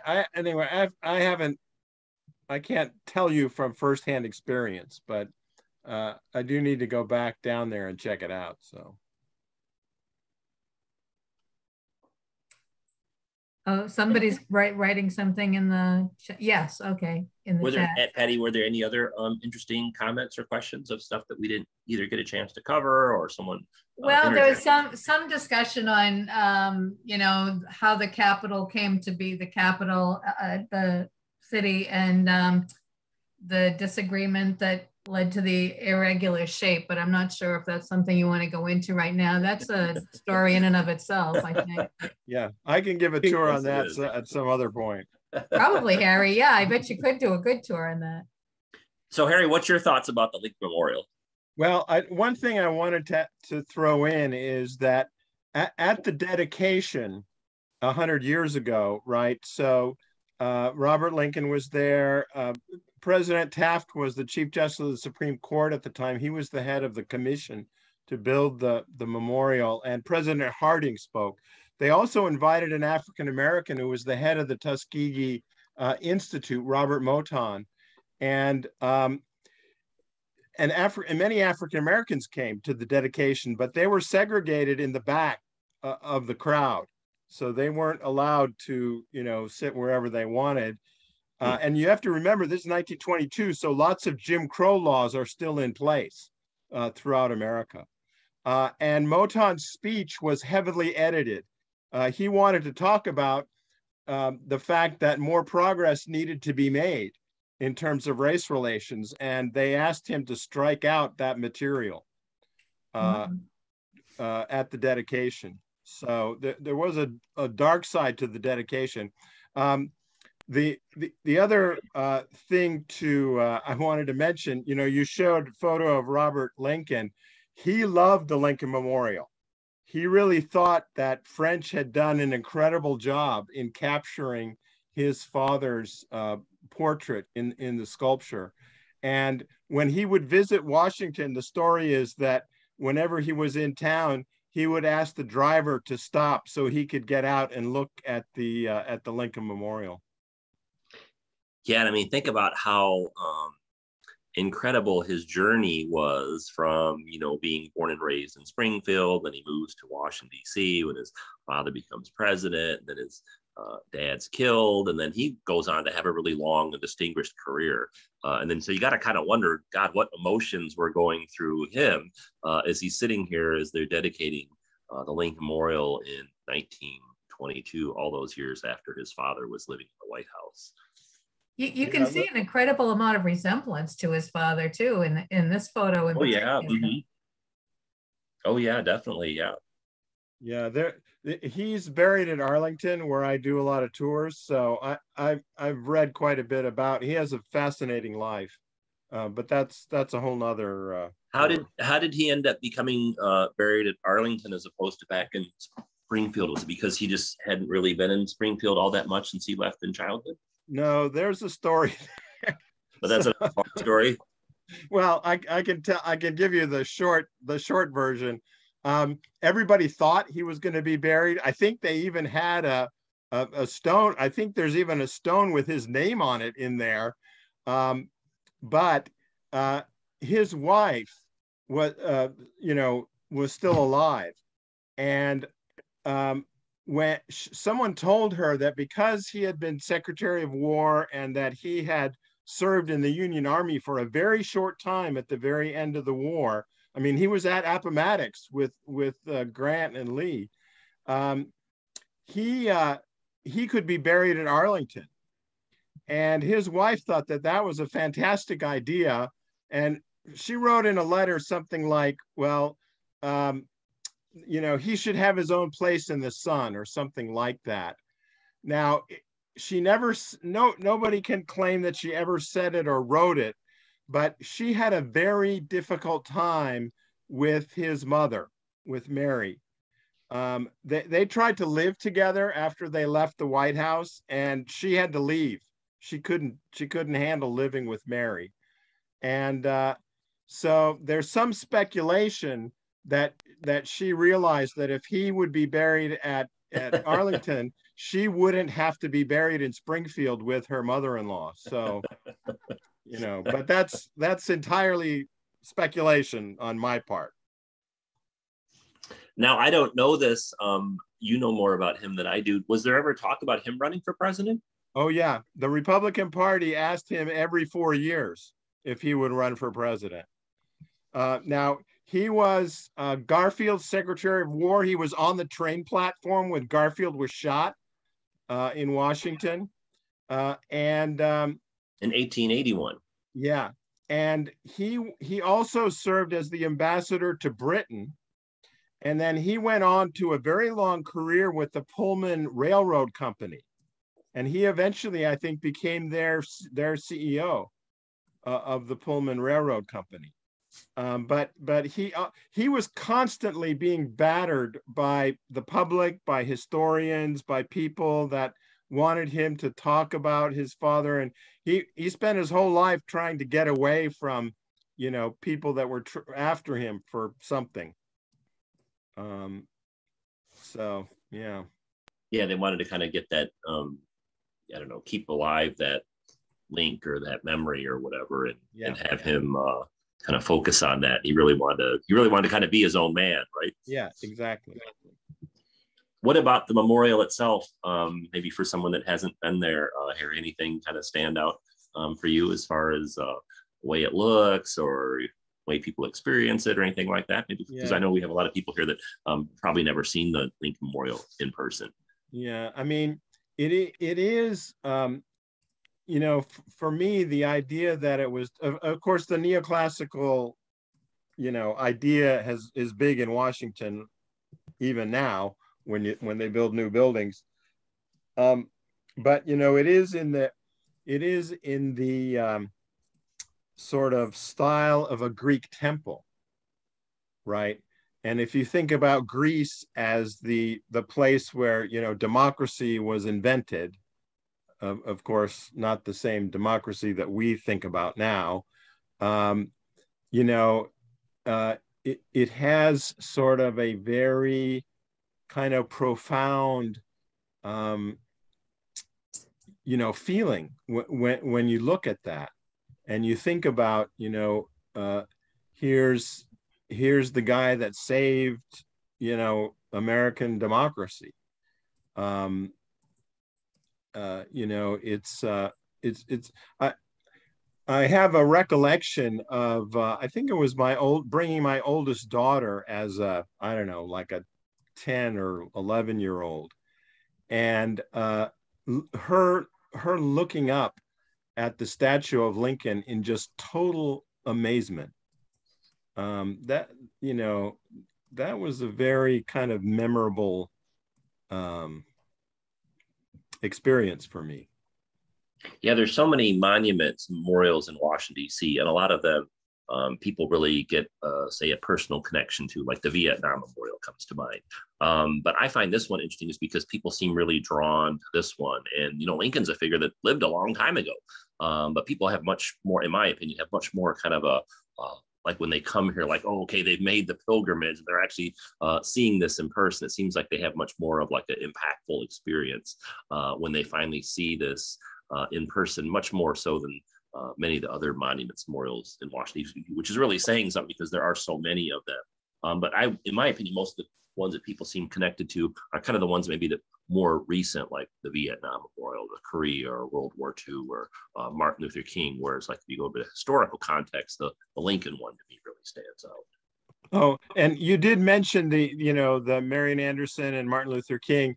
There was another event in 1970, was right after the Kent State shootings, and Richard Nixon went out very late at night to talk to young people at the Lincoln Memorial, because he knew that they were planning protests. There were huge demonstrations going on against the war in Vietnam at the time.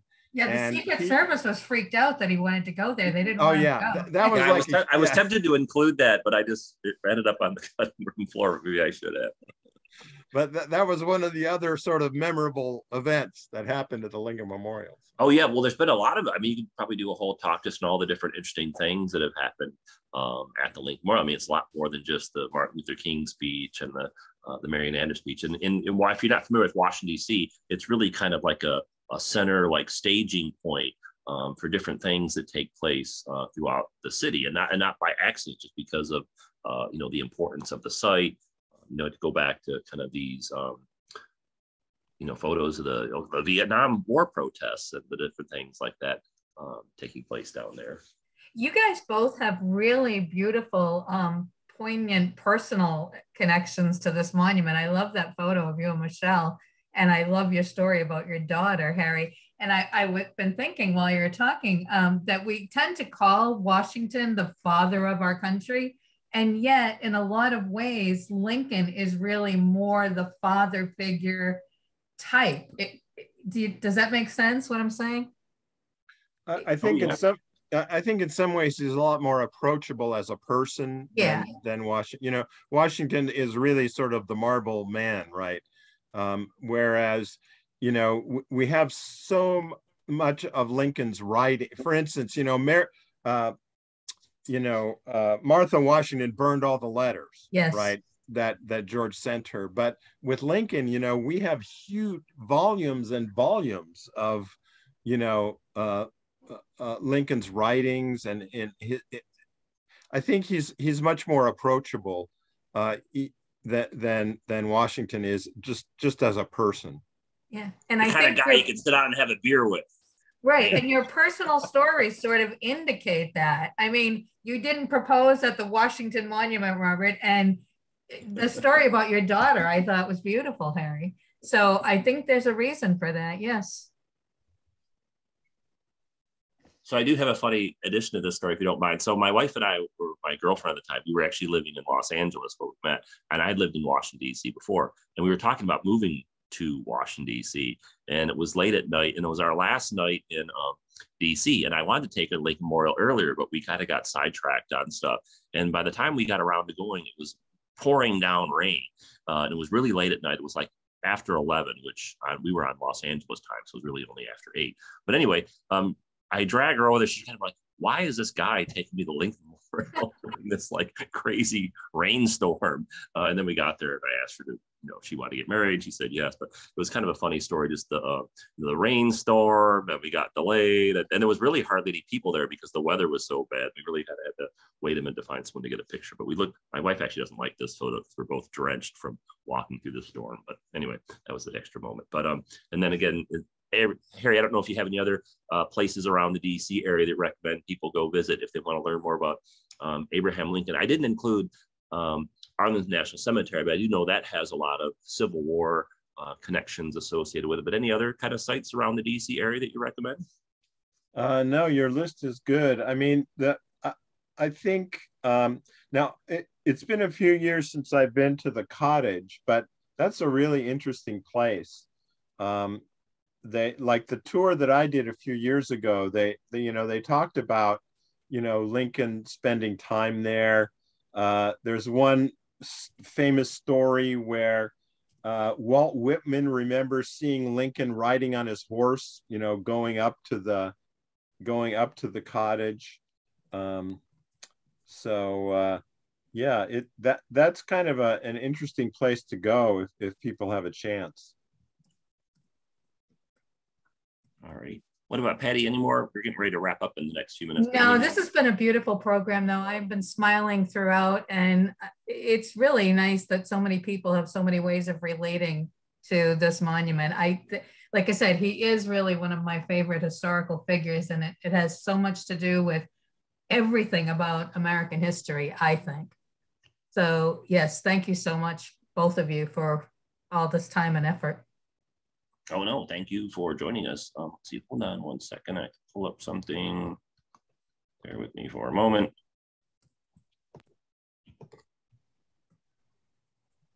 So with the world starting to return to normal slowly but surely, we started doing more of our in-person programs.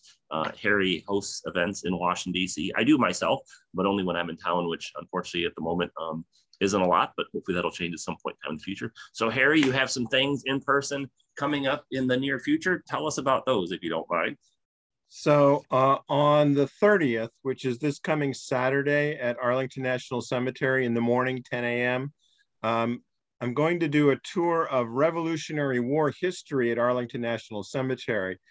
The reason I can do that tour is that, the cemetery started as a national cemetery during the Civil War, 1864, but starting in the 1890s, about 10 Revolutionary War soldiers were reinterred from other cemeteries. And you can see their gravestones. Some were honored, by modern stones, but some are very old ones that were brought from their original cemeteries. And I can kind of tell the story of the Revolutionary War through looking at those grave sites and talking about what's known about those soldiers. And also the Arlington House that people know, you can see it in the back, very far background of that photo, was actually built by the step grandson of George Washington, a man named George Washington Parke Custis, that had grown up with George and Martha Washington. So there's a lot of Washington connections at Arlington, and I'll be talking. Harry does all these really cool theme tours of Arlington National Cemetery, like he does the Civil War tour of Arlington Cemetery, the American Revolution. He's done World War II and the Vietnam War and the Medal of Honor recipients and the women of Arlington National Cemetery, et cetera, et cetera. So if you get a chance, just check that out. If you sign up for this event through our Washington, D.C. History and Culture Eventbrite page, we try and put Harry's upcoming tours on that site. They're not there at the moment, but I'll try and get that done in the next day or two. Or you can also join our Washington, D.C. History and Culture meetup group. I know a lot of people that are watching the program already signed up through that. And then, Harry, what else are you going to be doing in addition to your Arlington Cemetery tour? So August 13th, which is another Saturday, will be in the evening. This one at 6:30 will be a Watergate tour. All right. So in June was the 50th anniversary of the Watergate break-in, and I did a tour down there. We do one in early August because August 9th is when President Nixon resigned. So it's the 48th anniversary of his resignation. And then at the end of August, I don't have a date yet, but probably the anniversary of when the White House and Capitol were burned by the British in 1814 was August 24th. And so towards the end of August, I'll be doing the burning of Washington, 1814. So if you want to learn all about the War of 1812 and the burning of Washington, D.C., you should go join Harry's walking tour of that. And then for myself, I still go to Washington, D.C. quite a bit and hoping to spend more time there in the future. But I'm currently hanging out in Texas. And so I started doing in-person tours at some different historical sites there. So if you want to join us for that, I've posted a couple of these on the DC Eventbrite site, but I post it more often I started like a separate meetup group, and I'll post the link in the Zoom chat. We call it Dallas, Texas History and Culture. So we've been to the Dallas Art Museum. We went to the Kennedy assassination site. In September, we're going to go see the George W. Bush Presidential Museum. We went to the Kimball Art Museum. We've gone out to dinner, and I don't know, going out to check out the Texas State Fair and all this other interesting stuff. So if you want to join us for that, I posted the link in the chat. And if you're in New York City, we do in-person events there periodically as well. So just stay tuned. And I go to New York City frequently for work. My friends Zach and Richard host events in New York City. So you just kind of have to keep an eye on the calendar. We'll post stuff. It kind of got a little bit sidetracked because of the COVID situation, but we'll kick things back off at some point in time in the future there. So we're getting ready to wrap things up. Patty, any final thoughts? Harry, any final thoughts before we call it a close? You have a London chapter too, don't you, Robert? Yeah, I do, but I don't get to go there very often, unfortunately. Okay. Yeah. Oh, and I see that you're about to key up. If only my job would send me there. Exactly.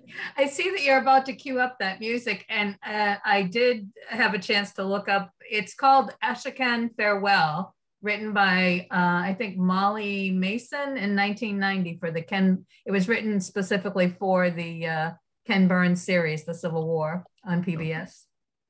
Harry, what about yourself? Any final thoughts? No, I'm good. I'm happy to have been able to participate. Oh, no, I'm really happy to have the two of you participating. So again, everyone, thank you for joining us. If you joined us late, if you want to watch this program again, or if you know anyone else would be interested, I'm recording it, and I'll post the recording of it on our YouTube channel, but I probably won't be able to do that until tomorrow at the earliest. With that, let me stop the recording.